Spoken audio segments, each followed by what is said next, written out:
हाँ जी दोस्तों, तो बेसिक प्रोविजंस जो थे हमारे प्रोस्पेक्टस के वो हमने देखे अभी तक। अब जो बात होगी वो बात होगी अपराधों की, बेसिकली ऑफेंसेस की। अगर कुछ भी गलती है तो उनके ऊपर जो बातें हैं प्रोस्पेक्टस के रिगार्डिंग में उसकी चर्चा चलेगी अब यहाँ से ऑनवर्ड, ठीक है। और फिर लास्ट में एक प्राइवेट प्लेसमेंट आना है, वो तो एक सेपरेट ही है पार्ट। चलिए, तो इसके अंदर देखते हैं। सबसे पहले अब जो इम्पोर्टेंट टॉपिक है बहुत ज्यादा, वो बात करता है मिस स्टेटमेंट इन प्रोस्पेक्टस की, कि प्रोस्पेक्टस के अंदर कुछ मिस स्टेटमेंट है तो उस केस में क्या होगा। तो मिस स्टेटमेंट कैसे हो सकती है।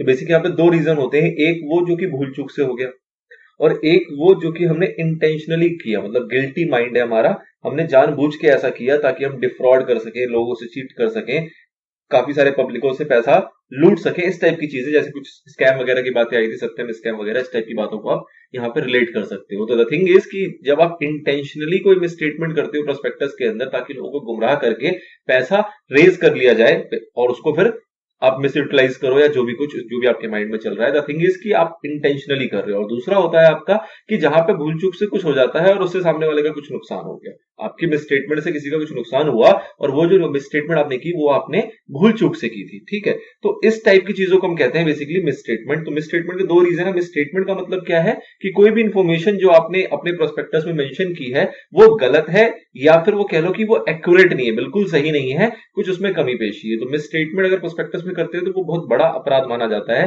क्यों? क्योंकि ये बेसिकली पब्लिक को हिट कर रहा है, कहीं ना कहीं ये पब्लिक को हिट कर रहा है, तो इसलिए बहुत बड़ा ऑफेंस माना जाता है हमारे कंपनीज एक्ट के अंदर। और इसके लिए दो स्पेशल सेक्शन आते हैं, section number 34 and section number 35, जो कि बात करते हैं civil liability and criminal liability की, ठीक है। जो 34 है वो बात करेगा क्रिमिनल लाइबिलिटी का, जो 35 है वो बात करेगा सिविल लाइबिलिटी के ऊपर। बहुत सिंपल सा है, इंटरेस्टिंग है, समझे जरा इसको। सिविल लाइबिलिटी क्या होती है?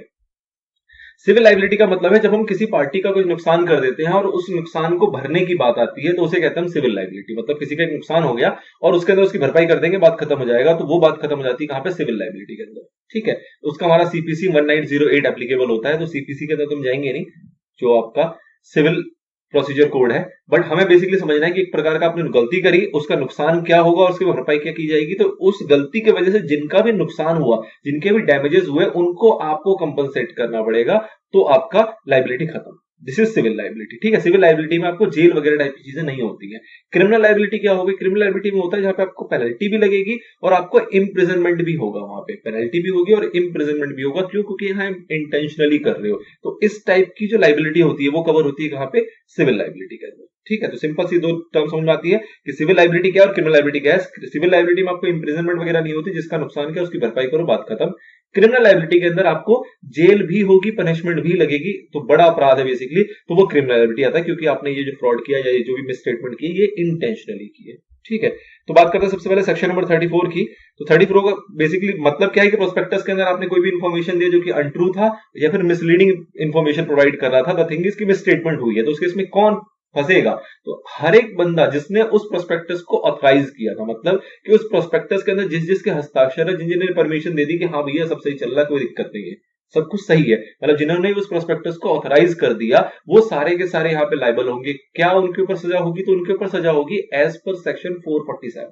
अब ये 447 पीछे भी बहुत बार आया, जब भी बड़े अपराध होते हैं तो उस पर सीधा सीधा एक फ्रॉड का सेक्शन लगता है, जो कि हमारा है पनिशमेंट ऑफ फ्रॉड का 447 सेक्शन, ठीक है। अब ये 447 क्या है, तो वो इसी चैप्टर में हमारा कवर होगा। इस वीडियो में तो नहीं होगा क्योंकि यहाँ पे मेंशन नहीं है, बट ये आगे चल के आपका 447 को अलग से उसकी एक वीडियो आएगी जिसके ऊपर इसको डिटेल बताया गया कि 447 के अंदर किस टाइप के अपराध कवर होते हैं और उनके ऊपर क्या किस टाइप की सजाएं हैं, ठीक है, क्या पेनल्टी है, क्या प्रोसीजर है, वो सारी चीजें एक सेपरेट वीडियो में लेंगे, यहाँ नहीं ले रहे। थिंग इज आपको क्या ध्यान रखना है कि सेक्शन 34 जब एप्लीकेबल होगा तो वहां पे आपको जो एक्शन लिया जाता है वो एज पर सेक्शन 447 लिया जाता है। किसके ऊपर लिया जाता है? तो सभी उन व्यक्ति के ऊपर जिन्होंने भी उस प्रोस्पेक्टस को ऑथराइज किया था, ठीक है।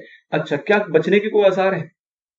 क्या इसके अंदर बचने के कोई आसार है? तो बिल्कुल है। बच कब सकते हो? जब आपने जो ओमिशन या मिसस्टेटमेंट करी है वो मटेरियल ही नहीं थी, मतलब कुछ आपने ऐसी गलती करी जिससे कोई फर्क ही नहीं पड़ा, वैसी चीज। और दूसरा कि जो आपने मिसस्टेटमेंट या जो भी गलती करी वो आपने किसी रीजनेबल ग्राउंड पे करी थी और आपको लगता था कि वो सही है और उसको आप प्रूव भी कर सकते हो। तो थिंग इज कि आपके पास कोई जानकारी थी, कोई भी डाटा था जिसके बेसिस पे आपने वो प्रोस्पेक्टस के अंदर वो चीजें मेंशन करी जो आपको लगता था कि सही है, रीजनेबल ग्राउंड है, और आप उसको प्रूव भी कर सकते हो कि भैया जो उस टाइम पे मैंने सोच के किया था उसमें मेरे माइंड के अकॉर्डिंग गलती नहीं थी। तो अगर ये दो पॉसिबल चीजें हैं, नंबर वन कि जो आपने मिसस्टेटमेंट या ओमिशन करा वो मटेरियल ही नहीं है, मतलब इमटेरियल है, और दूसरा कि रीजनेबल ग्राउंड ऑफ बिलीव था जिसके बेसिस पे आपने वो मिसस्टेटमेंट की है, तो इन दोनों चीज के ऊपर आपके ऊपर 447 नहीं लगता, ठीक है, तब आप बच सकते हो क्रिमिनल लाइबिलिटी से। तो नंबर 1 सेक्शन 34 इतना सा है जो ये खत्म हो जाता है।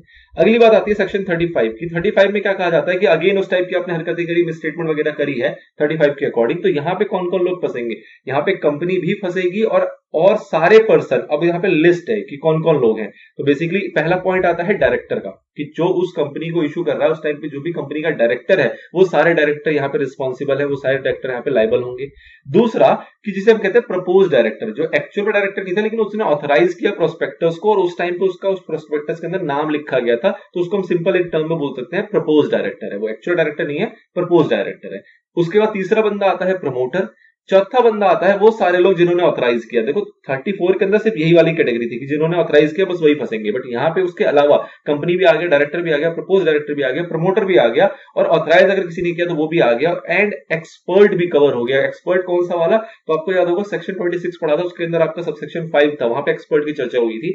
वो जो एक्सपर्ट था जिसने की अपनी कुछ स्टेटमेंट वगैरह प्रोवाइड की थी जो कि हमने प्रोस्पेक्टस के अंदर इंसर्ट किया है, प्रोस्पेक्टस के अंदर जोड़ा हुआ है, तो उस टाइप का अगर कोई एक्सपर्ट है और उसके स्टेटमेंट के अंदर फॉल्स होगा तो वो एक्सपर्ट भी यहाँ पे मारा जाएगा, उसको भी यहाँ पे लाइबिलिटी अराइज होगी उसके ऊपर भी। लाइबिलिटी क्या है जी, तो लाइबिलिटी सिंपल सी है भैया, जिसका नुकसान हुआ उनको क्या करना है, आपको कंपनसेट करना है, नथिंग एल्स। सिविल लाइबिलिटी है तो कुछ और खास नहीं है, उनको बस आपको कंपनसेट कर देना है और कुछ नहीं। 447 यहाँ पे नहीं लगेगा ना। बचने के कोई आसार है क्या, तो हाँ जी बच सकते हैं। कब बच सकते हैं, जब वो बंदा जो डायरेक्टर है वो ये प्रूव कर दे कि भैया मैंने जो कंसेंट दिया था कंपनी में डायरेक्टर बनने का वो मैं विड्रॉ कर चुका हूं, मतलब कहीं ना कहीं वो डायरेक्टरशिप की पदवी जो है वो छोड़ चुका है, वो डायरेक्टर अब नहीं है। जब वो प्रोस्पेक्टस इशू किया गया उससे पहले वो डायरेक्टरशिप से रिजाइन कर चुका था, मतलब वो डायरेक्टर उस कंपनी का नहीं था, तो ऑब्वियस सी बात है अपनी फंसोगी।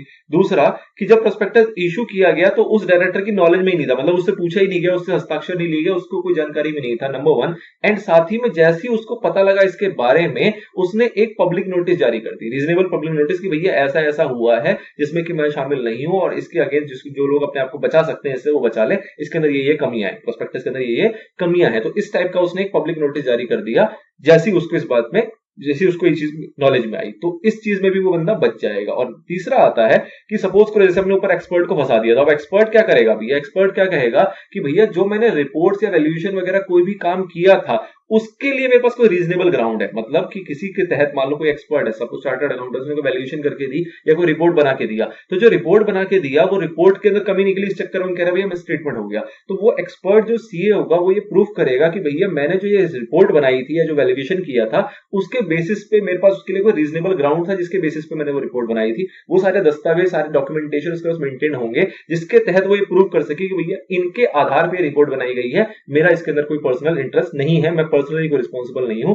Because of this facts and figures जो भी उसके पास मौजूद होंगे उसके तहत उसने रिपोर्ट तैयार किया था, तो उस केस में उसको भी माफ कर दिया जाएगा, मतलब वो भी बच जाएगा। तो 3 रीजन बताए गए कि डायरेक्टरशिप से आप विड्रॉ कर चुके हो, आपकी नॉलेज में नहीं था और नॉलेज में आया तो आपने उसके लिए पब्लिक नोटिस जारी किया, और एक्सपर्ट ने अगर बनाया है तो एक्सपर्ट का रिपोर्ट या वैल्यूएशन वगैरह जो भी चीजें हैं वो उसने रीजनेबल ग्राउंड ऑफ बिलीफ के बेसिस पर उसने तैयार किया था, तो उस केस में वो बच जाएगा।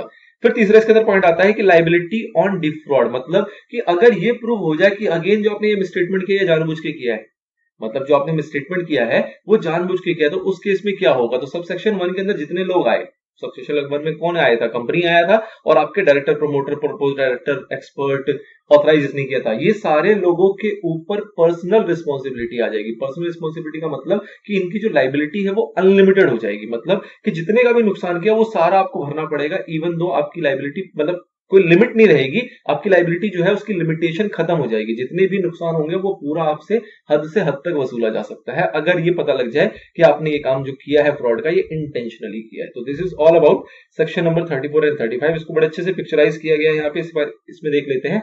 लाइबिलिटी फॉर मिसस्टेटमेंट 2 पार्ट में डिवाइड किया, क्रिमिनल और सिविल। क्रिमिनल के अंदर क्या कहा गया कि कौन फंसेगा, जो भी पर्सन जिसने भी ऑथराइज किया प्रोस्पेक्टस को। पनिशेबल कैसे होगा, अंडर सेक्शन 447 यहाँ पे लग जाता है। और डिफेंसेस क्या है, मतलब कैसे बच सकता है, तो नंबर 1 इज इमटेरियल और दूसरा रीजनेबल ग्राउंड टू बिलीव अगर होगा तो वो बच सकता है। सिविल लाइबिलिटी की बात करें तो कौन कौन फंसेगा, तो कंपनी तो भाई, डायरेक्टर भी है, प्रपोज डायरेक्टर भी है, प्रमोटर भी है, एक्सपर्ट भी है और जिसने ऑथराइज किया वो भी है यहाँ पे।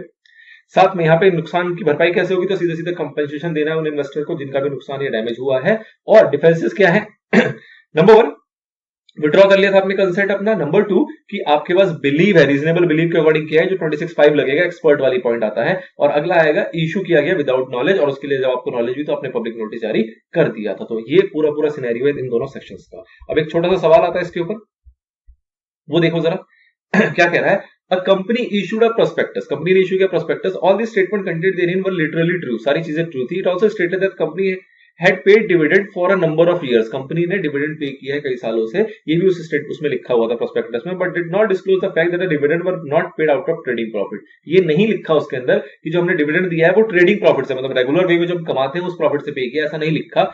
जो डिविडेंड पे किया है उन्होंने कहां से पे किया है, कैपिटल प्रॉफिट से पे किया है, ठीक है, ये अकाउंट्स के टर्म आपको क्लियर होंगे। And a lottery of shares want to avoid the contract on ground that prospectus was false in material particulars, कह रहा है जी प्रोस्पेक्टस के अंदर कोई मटेरियल पर्टिकुलर है जो कि उन्होंने पूरा नहीं दिया था, इसे हम क्या बोलेंगे, इसे फॉल्स नहीं कह सकते, इसे क्या कहेंगे हम, नॉट एक्यूरेट, ये पूरा एक्यूरेट नहीं है, ठीक है ना, फॉल्स नहीं है, गलत नहीं है, उन्होंने कहा डिविडेंड देते हैं बट पूरा एक्यूरेट नहीं है, मतलब पूरी इन्फॉर्मेशन नहीं दी कि भैया डिविडेंड देते हैं जो है वो किससे देते हैं, हम कैपिटल प्रॉफिट से। तो क्या यहाँ पे लाइबिलिटी आएगी, तो ऑब्वियस बात है यहाँ पे लाइबिलिटी अराइज होगी, ये मिसस्टेटमेंट माना जाएगा क्योंकि ये मटेरियल मिसस्टेटमेंट है, मतलब आपने मटेरियल चीजें छुपाई हैं, आपको ये जनरल एक अज्यूम किया जाता है कि डिविडेंड देते हैं, तो हम जनरल अज्यूम करते हैं, अगर कुछ नहीं लिखा होता तो ये अज्यूम किया जाता है कि वो ट्रेडिंग प्रॉफिट से दिया जा रहा है, कंपनी कमा रही है डिविडेंड दे रही है, बट अगर आप ऐसा नहीं कर रहे हो तो ये स्पेसिफिक चीज होगी, तो इसको आपको डिस्क्लोज करना पड़ता है अपने प्रोस्पेक्टस में, जो कि आपने नहीं किया, तो यहाँ पे आपकी जो कंपनी है उसके ऊपर सेक्शन 34-35 लग जाएगा। 34-35 जब भी लगेगा ना, दोनों लगेगा स्टेटमेंट के ऊपर, मतलब कि जब दोनों लगा देंगे उसका चेक करेंगे भैया इंटेंशनली था या इंटेंशनली नहीं था, इंटेंशनली था तो क्रिमिनल लगेगा 447 में जाएगा, इंटेंशनली नहीं होगा तो सिविल लगेगा, और वो आपका यहाँ पे डैमेजेस मतलब पे करके आप छूट जाओगे, ठीक है। तो इसलिए जब भी इस मिस स्टेटमेंट का सेक्शन लगेगा तो दोनों सेक्शन एक साथ लगेगा, 34 भी 35 भी, फिर डिपेंड किया जाएगा कि सिनेरियो क्या है। अगली बात आती है, अगला सवाल आता है, an allottee of share in a company brought an action against the director in respect of the false statement in prospectus, किसी अलॉटी ने कोई क्लेम किया, मतलब एक्शन लिया ना चाहा किसी डायरेक्टर के अगेंस्ट कि भैया इसके अंदर कुछ फॉल्स स्टेटमेंट थी, डायरेक्टर ने कह दिया कि भैया मैंने नहीं बनाया, किसने बनाया, प्रमोटर ने बनाया, डायरेक्टर कह रहा है कि मैंने नहीं बनाया, प्रमोटर ने बनाया, और मैंने उसको भरोसा कर लिया, जो उसने बना के दिया मैंने उसको मान लिया और उसको ऑथराइज कर दिया, कोई डायरेक्टर की ऑथराइजेशन तो होगी ऑब्वियसली बात है किसी भी काम के लिए, तो वो उसने कह रहा है कि जी मैं लायबल नहीं हूं, प्रमोटर लायबल है, क्योंकि प्रिपरेशन जो की है वो किसने की है, प्रमोटर नहीं की। तो क्या ऐसा पॉसिबल है, कैसे वो बच जाएगा, बिल्कुल नहीं बच पाएगा, क्यों अब यहाँ पे क्या बात आएगी, सपोज तो डायरेक्टर ने ऑथराइज नहीं किया होगा, अगर डायरेक्टर ने ऑथराइज नहीं किया, सपोज वो कह रहा है जी मैंने ऑथराइज नहीं किया, तो चलो जो उस केस में डायरेक्टर बच जाएगा, ये किस सेक्शन बचा पाएगा, सेक्शन 34 बचा लेगा उसको, लेकिन 35 तो तब भी लगेगा क्योंकि 35 में तो स्पेशली नाम मेंशन है डायरेक्टर्स का, ऑल डायरेक्टर्स वहां पे स्पेशली मेंशन्ड है, तो चाहे आप ऑथराइज करो चाहे ना करो, चाहे आपने देखा हो चाहे ना देखा हो, चाहे आपने विश्वास कर लिया हो, ये सारी चीजें आप पे एप्लीकेबल नहीं होती। इनिशियली आप क्या लगाओगे, सेक्शन 34-35 दोनों लगाओगे, अगर वो कहता जी मैंने ऑथराइज नहीं किया, चलो जी 34 नहीं लगेगा, 35 तो तब भी लगेगा, 35 के अकॉर्डिंग आपको डैमेजेस तो तब भी क्लेम मतलब पे जो है वो करने ही पड़ेंगे जिस भी इन्वेस्टर का लॉस या डैमेज हुआ है। तो इसलिए यहाँ पे जो इसका कंटेंशन है डायरेक्टर का कि भैया मैं इसमें डायरेक्टली इन्वॉल्व नहीं था, मैंने प्रमोटर के ऊपर रिलाई किया, ये नहीं चलेगा यहाँ पे, ठीक है। तो यहाँ पे मतलब कि जो अलॉटी है वो चाहे तो अपना जो डैमेजेस वगैरह है वो क्लेम कर पाएगा, मतलब दोनों सेक्शन यहाँ पे इन्फोर्स होंगे, 34 भी और 35 भी। चलिए जी, तो ये बेसिकली बात थी मिस स्टेटमेंट की, आई होप दोनों चीजें क्लियर हो गई होंगी, मिस स्टेटमेंट किस तरीके से होती है और उसकी किस तरीके से आपको ट्रीटमेंट करनी है अपने आंसर्स के अंदर।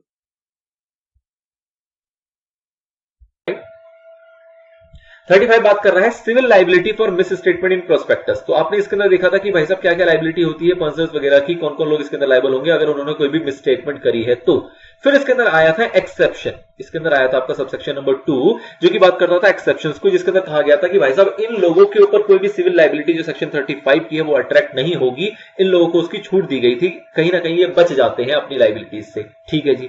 इसके अंदर भी एक पॉइंट था आपका क्लॉज नंबर सी जो कि बात करता था एक्सपर्ट्स की, इसके ऊपर ही अमेंडमेंट है, देख लेते हैं क्या कह रहा है। In section 35 in subsection 2 and in clause C, तो हमने ढूंढ लिया एक्सेप्शन का है, एक्सेप्शन का क्लॉज सी जो है वो एक्सपर्ट की बात करता है। यहां पे भी कहा गया कि जो वर्ड यूज किया गया है delivery of copy for prospectus for registration, इसकी जगह आपको वर्ड यूज करना है filing of copy for prospectus with the register. तो कहने का मतलब वही हुआ कि रजिस्ट्रेशन वर्ड को एलिमिनेट करते हुए वर्ड क्या डालना है, यहाँ पे भी फाइलिंग वर्ड डालना है, जो कि हमने पीछे भी देखा था, ठीक है।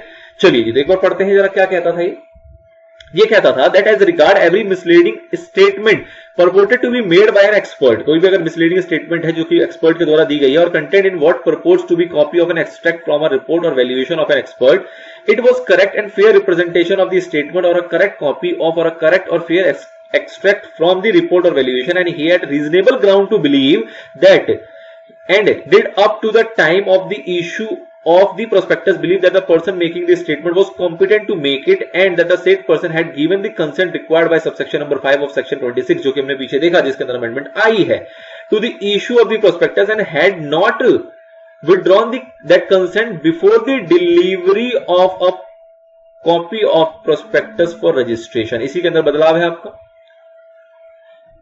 और to the defendant's knowledge before the allotment thereunder. तो बेसिकली ये जो इसका इस पर्टिकुलर क्लॉज का क्रक्स था वो ये था कि अगर कोई भी एक्सपर्ट ने कोई भी रिपोर्ट दी है, कोई वैल्यूएशन दी है जिसको कि हमने ऐड किया हुआ है प्रोस्पेक्टस के अंदर, और उस एक्सपर्ट को ऐसा लगता है कि भाई साहब जो भी उसने रिपोर्ट बना के दी है उसके पास रीजनेबल ग्राउंड टू बिलीव है कि भाई साहब उसने सही बनाया है और उस स्टेटमेंट को बनाने के लिए वो कॉम्पिटेंट पर्सन है, तो ऐसे व्यक्ति के ऊपर भी कोई लायबिलिटी अराइज नहीं होती सेक्शन नंबर 35 की। अब यहां पे कहा गया वही कंसेंट वाली बात की, उसने कंसेंट दी थी अपनी, जो कि रिक्वायर्ड होता है सबसेक्शन 5 ऑफ सेक्शन 26 के अंदर, और इस कंसेंट को जो उसने दिया है वो उसने विड्रॉ नहीं किया है। कब तक विड्रॉ नहीं किया है? Before delivery of a copy of the prospectus for registration. इसकी जगह आप वर्ड यूज करोगे क्या? फाइलिंग। इसकी जगह जो आप वर्ड यूज करना है आपको क्या यूज करना है? Filing of copy with the registrar. ठीक है जी, तो इसकी जगह जो आप वर्ड यूज करोगे वो ये वर्ड क्या यूज करोगे? Filing of a copy of the prospectus with the registrar. अब ध्यान दो जरा, इसके अंदर जो मेरे हिसाब से एम्बिगिटी एक बच जाती है, जब हमने देखा इस सब सेक्शन नंबर 5 को, तो वहां पे हमने देखा कि भाई साहब सिर्फ डिलीवरी की जगह पर, सॉरी रजिस्ट्रेशन की जगह पर उन्होंने कहा कि आप वर्ड यूज कर दो फाइलिंग का, लेकिन यहां पे कह रहे हैं नहीं, इस पूरे एक पैराग्राफ, पूरे एक स्टेटमेंट को चेंज करना है, जहां पे पूरी शुरुआत जो होती है वो होती है डिलीवरी से, delivery of a copy of the prospectus for registration. इसकी जगह आपको यूज करना है filing of a copy of the prospectus with the registrar. तो यहां पे कहीं ना कहीं अगर आप देखोगे तो दो वर्ड एलिमिनेट हो रहे हैं। दो वर्ड कौन कौन से एलिमिनेट हो रहे हैं? एक वर्ड एलिमिनेट हो रहा है आपका डिलीवरी का, दूसरा वर्ड एलिमिनेट हो रहा है रजिस्ट्रेशन का, और इसकी जगह यूज किया जा रहा है फाइलिंग। ठीक है ना, filing of a copy of prospectus, तो कॉपी ऑफ प्रोस्पेक्टस पहले भी था, फॉर रजिस्ट्रेशन हुआ करता था, इसको हटा दे के विद द रजिस्ट्रार कर दिया गया, रजिस्ट्रार के पास फाइलिंग की जा रही है, ये तो बिल्कुल कॉमन सी बात है। अब मेरा जो पॉइंट है वो यहाँ पे ये है कि दो वर्ड एलिमिनेट किए गए, यहाँ पे एक डिलीवरी हटाया गया, एक आपका रजिस्ट्रेशन हटाया गया। ऑब्वियस सी बात है, जब हम रजिस्ट्रार के पास फाइलिंग करेंगे तो it is automatically assume to be delivered to the registrar. ठीक है, इसके अंदर कोई बड़ी बात नहीं है, और जो हमने फाइलिंग की है obviously it is for the purpose of registration, तो इसलिए एक फाइलिंग अपने आप में एक कॉम्पिटेंट वर्ड है जो कि कहीं ना कहीं इन दोनों की जगह ले लेता है कि भाई साहब फाइलिंग कर दी गई मतलब डिलीवरी तो हो ही गई, और डिलीवरी किया गया है obviously for the purpose of registration, ताकि उसके रिकॉर्ड में ये अपडेट हो जाए। ठीक है, अब मेरा ये कहना है कि जब 35 के अंदर इस पूरे पैराग्राफ को अमेंड किया गया, इस पूरे इस लाइन को अमेंड किया गया डिलीवरी से लेकर रजिस्ट्रेशन तक, तो सेम इसी एक्टिविटी को आपको अपनाना चाहिए था सेक्शन 26 के सबसेक्शन नंबर 5 के अंदर भी, लेकिन वहां पे इन्होंने नहीं अपनाया। वहां पे इन्होंने सिर्फ एक वर्ड को रिमूव कर दिया इस रजिस्ट्रेशन को फाइलिंग के साथ। तो कहीं ना कहीं ऐसा मुझे लगता है कि फर्दर आगे चल के इसको